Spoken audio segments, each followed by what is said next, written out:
नमस्कार। आज की इस वीडियो में हम लेकर आए हैं आपके लिए बाल विकास एवं शिक्षा शास्त्र से संबंधित महत्वपूर्ण प्रश्न जो कि आपके एग्जाम्स के लिए काफ़ी इम्पोर्टेंट है। तो चलिए यहाँ पर पहला प्रश्न दिया है, शिक्षक को अपनी सभी प्रतिभाओं एवं विकास का प्रयास करने के लिए चाहिए। तो क्या चाहिए? ऑप्शन बी, सभी पाठ्य सहभागी क्रियाओं में भाग ले। ऑप्शन बी इसका राइट आंसर होगा, सभी पाठ्य सहभागी क्रियाओं में भाग ले। दूसरा क्वेश्चन है, बालकों को श्रेष्ठ रूप से सीखने के लिए आवश्यक है। तो क्या है? ऑप्शन डी इसका सही आंसर होगा, शिक्षक कक्षा में बालकों को क्रियाशील बनाते हुए शिक्षण कार्य करते हो। ऑप्शन डी इसका सही आंसर हो जाएगा। तीसरा क्वेश्चन, प्रभावी शिक्षण हेतु आवश्यक तत्व है। तो आवश्यक तत्व कौन सा? प्रयुक्त शिक्षण तकनीक। प्रयुक्त शिक्षण तकनीक, ऑप्शन बी इस प्रश्न का सही उत्तर होगा। दोस्तों, अगर वीडियो आपको अच्छा लग रहा है तो चैनल को लाइक करके जल्दी से सब्सक्राइब कर लीजिएगा ताकि इसी तरह के और भी वीडियो आपको प्रोवाइड कराते रहें। चौथा क्वेश्चन दिया है, यदि आप अपनी कक्षा में उच्च कोटि का अधिगम करना चाहते हैं तो आपके लिए आवश्यक है बालकों द्वारा शैक्षिक सांस्कृतिक पक्षों के व्यवहारिक परीक्षण की। ऑप्शन सी इस प्रश्न का उत्तर हो जाएगा। चलते हैं अगले प्रश्नों की ओर। आपके अनुसार शिक्षण का स्वरूप है। तो उपरोक्त सभी है। कौन कौन सा? एक अंतः प्रक्रिया मात्र सीखने में सहायक प्रक्रिया, एक परिपक्व एवं दूसरे अपरिपक्व व्यक्ति के माध्यम से संबंध। तो उपरोक्त सभी इसका सही उत्तर हो जाएगा। छठे क्वेश्चन की ओर चलते हैं। तो छठा क्वेश्चन में क्या पूछ रहा है, एक शिक्षक को अपनी कक्षा में नियंत्रण हेतु किस विधि का उपयोग करना चाहिए? तो प्रजातांत्रिक उपागम। तो प्रजातांत्रिक उपागम का प्रयोग करना चाहिए। ऑप्शन बी इसका सही उत्तर होगा। सातवें प्रश्न की ओर चलते हैं। शिक्षण प्रक्रिया के दौरान सभी बालक आपके द्वारा पूछे गए प्रश्न का सही उत्तर नहीं देते हैं, तो आप इस समस्या का समाधान कैसे करेंगे? तो इसका आंसर होगा, प्रश्न बदलकर उत्तर प्राप्त करेंगे। तो इस समस्या का समाधान जो है प्रश्न बदलकर उत्तर प्राप्त करेंगे। ऑप्शन डी इस प्रश्न का राइट आंसर होगा। फिर आठवां क्वेश्चन दिया है, शिक्षक अभिभावक वार्तालाप का सबसे बड़ा लाभ होता है कि बालक की उपलब्धियों व लक्ष्यों के बारे में शिक्षक अभिभावक दोनों सहमत हो जाते हैं। तो ऑप्शन ए इसका सही उत्तर होगा। चलते हैं नेक्स्ट क्वेश्चन की ओर। नेक्स्ट क्वेश्चन है, समय समय पर पाठ्य पुस्तकों को बदलते रहना चाहिए क्योंकि शिक्षक एक ही पुस्तक पढ़ाते हुए उबरने लगता है। तो ऑप्शन ए इसका सही आंसर होगा, समय समय पर पाठ्य पुस्तक को बदलते रहना चाहिए क्योंकि ये शिक्षक एक ही पुस्तक को पढ़ाते पढ़ाते उबरने लगता है, मतलब बोर हो जाता है। 10वां क्वेश्चन है, निम्न में से क्या एक आजकल दी जा रही शिक्षा की प्रमुख विशेषता है? तो इसका आंसर है इसमें ज्ञान का स्वरूप एकदम सैद्धांतिक है। ऑप्शन बी इसका सही उत्तर होगा। दोस्तों, आपको भी इन सभी प्रश्नों का आंसर पता है तो कमेंट में देते चलिएगा ताकि आपको प्रैक्टिस होता चले। आपके अनुसार कक्षा के सभी बालकों को एक जैसा ही गृह कार्य देना ठीक है? जी नहीं, क्योंकि बालकों की अभिरुचि अलग अलग हो सकती है, तो उन्हीं के हिसाब से गृह कार्य देना चाहिए। ऑप्शन सी इस प्रश्न का सही उत्तर होगा। 12वां प्रश्न है, आप अपनी कक्षा में बालकों की मौखिक अभिव्यक्ति का विकास कैसे करेंगे? तो चर्चा परिचर्चा कराकर। ऑप्शन डी इसका सही उत्तर हो जाएगा, चर्चा परिचर्चा कराकर। फिर चलते हैं नेक्स्ट क्वेश्चन की ओर। अधिगम हेतु उपयुक्त परिस्थितियां हैं। तो उपरोक्त सभी कौन कौन सी हैं? तो देख लेते हैं। सीखने की उचित ढंग, प्रेरणा का योगदान, सीखने की इच्छा। तो ऑप्शन डी इसका राइट आंसर होगा। नेक्स्ट क्वेश्चन दिया है, निम्न में से क्या एक उत्तम शिक्षण की विशेषता नहीं है? तो उत्तम शिक्षण की विशेषता नहीं है। ऑप्शन डी जो है उत्तम शिक्षण की विशेषता नहीं है, यह संवेदनात्मक अस्थिरता का सृजन करता है। ये वाला उत्तम शिक्षण व्यवस्था नहीं है, विशेषता नहीं है। 15वां क्वेश्चन है, यदि आप अपनी कक्षा में प्रभावशाली शिक्षण कराना चाहते हैं तो किस तरह का ज्ञान आपके लिए आवश्यक होगा?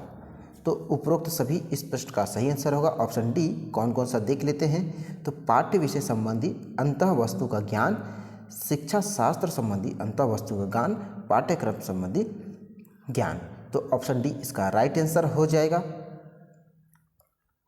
16वां क्वेश्चन है, जब कोई बालक अपने पुराने अनुभवों के द्वारा सीखता है तो उसे क्या कहते हैं? तो उसे कहते हैं सहचार्यात्मक अधिगम।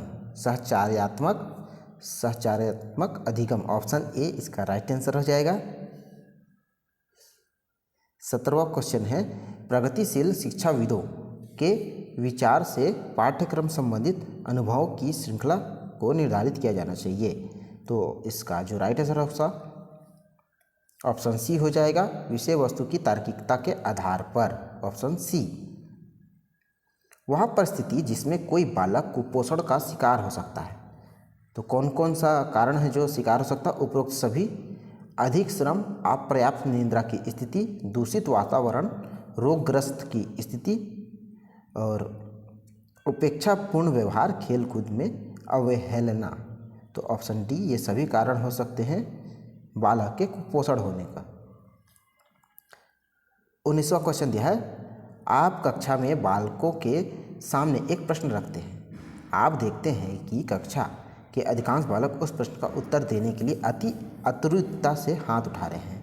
ऐसी स्थिति में आप क्या करेंगे? आपको यह नोट करने का अवसर मिलेगा कि कौन से छात्र ऐसे हैं जो उत्तर देने के लिए हाथ नहीं उठा रहे हैं। तो ऑप्शन सी इसका राइट आंसर हो जाएगा। 20वां प्रश्न, बार बार कहने के बावजूद कोई बालक कक्षा में देरी से आता है तो आप उसकी समस्या का उपचार कैसे करेंगे? तो उसका उपचार कैसे करेंगे? उसके अभिभावक को इस संबंध में सूचित करेंगे। ऑप्शन बी इसका राइट आंसर हो जाएगा। दोस्तों, वीडियो अगर आपको पसंद आ रहा है तो चैनल को प्लीज़ सब्सक्राइब करिएगा। बुनियादी शिक्षा का आधार मनोवैज्ञानिक माना जाता है। इसका प्रमुख कारण है पाठ्य विषयों की ओर बालकों को प्रधानता देना। ऑप्शन ए इसका राइट आंसर होगा। व्याख्यान विधि हेतु सर्वश्रेष्ठ परिस्थिति है। तो कौन सी परिस्थिति है? जब शिक्षक किसी सैद्धांतिक पक्ष की व्याख्या करना चाहते हों। ऑप्शन बी इस प्रश्न का सही आंसर होगा। शिक्षा के स्वरूप को परिभाषित किया जाता है अनुभव के द्वारा होने वाली ज्ञान में वृद्धि के रूप में। ऑप्शन सी इस प्रश्न का सही उत्तर होगा। 24वां क्वेश्चन है, प्राथमिक स्तर पर शिक्षा का माध्यम मातृभाषा होना चाहिए क्योंकि बालकों को अपने आसपास के वातावरण को समझने में सहायता मिलती है। ऑप्शन डी इसका राइट आंसर होगा। 25वां प्रश्न देखिए, एक बालक गणित समझने में बहुत कमज़ोर है, आप उसकी सहायता निम्न में से कैसे करेंगे? तो ऑप्शन सी उस बालक से बात करके पता लगाएंगे कि गणित में उसकी क्या दिक्कत है, तत्पश्चात उसे दूर करेंगे। ऑप्शन सी इसका सही आंसर हो जाएगा। 26वां प्रश्न देखिए, मानसिक रूप से विकलांग बालकों की बुद्धि लब्धि होती है तो कम 70 से कम और 50 से अधिक होती है। मानसिक रूप से विकलांग बालकों की बुद्धि लब्धि 70 से कम और 50 से अधिक, ऑप्शन डी। फिर नेक्स्ट है, कक्ष में शिक्षण प्रक्रिया के दौरान दो बालक आपस में बातें करते रहते हैं, आपके ख्याल से उनके इस कार्य से क्या होगा?